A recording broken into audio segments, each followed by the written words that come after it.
ये कहानी है एक ऐसे दौर की जब भारत सोने की चिड़िया कहा जाता था और एक छोटी सी कंपनी जो सिर्फ मसाले और कपड़े खरीदने आई थी, वो यहाँ की किस्मत लिखने लगी।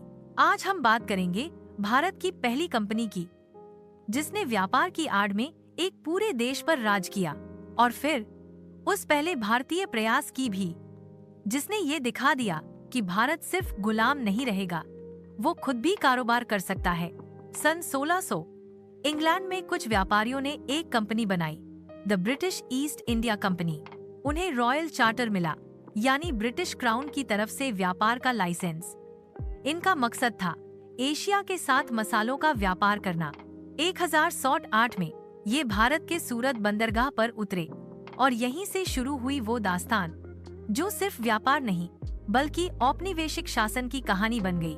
धीरे धीरे कंपनी ने भारत में फैक्ट्रियां, गोदाम और ऑफिस बनाए और व्यापार करते करते ये सेना रखने लगी, किले बनवाने लगी और फिर युद्ध लड़ने लगी।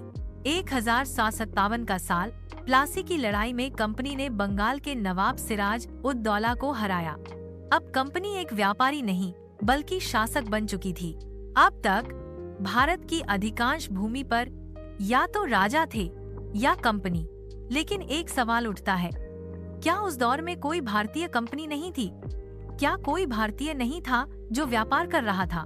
1854 मुंबई में शुरू हुई एक ऐतिहासिक company, Bombay spinning weaving company स्थापना की C.N. डावर ने। यह भारत की पहली भारतीय स्वामित्व वाली आधुनिक औद्योगिक कंपनी थी। उद्योगपति कावसजी डावर, C.N. डावर पारसी समुदाय से थे। इस कंपनी ने कपड़े का उत्पादन शुरू किया और वो भी ब्रिटिश टेक्सटाइल मिलों को टक्कर देते हुए। ये भारत में औद्योगिकीकरण की शुरुआत थी, यानी अब भारत सिर्फ बाजार नहीं था, वो उद्योगपति भी बन रहा था।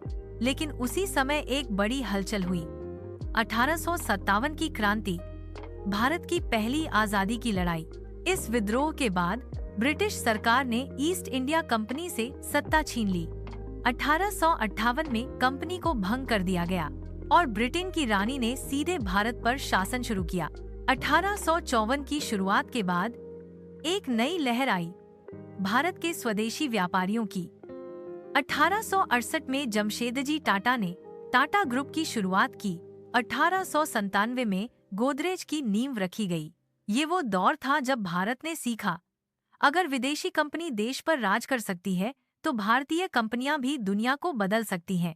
भारत की पहली कंपनी ने हमें एक सीख दी कि कंपनी सिर्फ व्यापार नहीं होती, वो संस्कार, विचार और भविष्य की दिशा होती है।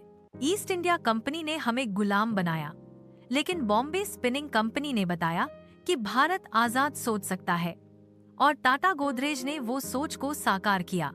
आज जब आप किसी भारतीय कंपनी में काम करें या किसी मेड इन इंडिया प्रोडक्ट को खरीदें, तो ये याद रखें, इसकी नींव बहुत पहले रखी गई थी। 1854 में एक मिल से शुरू हुई थी वो कहानी जो आज भारत को एक विश्व शक्ति बना रही है।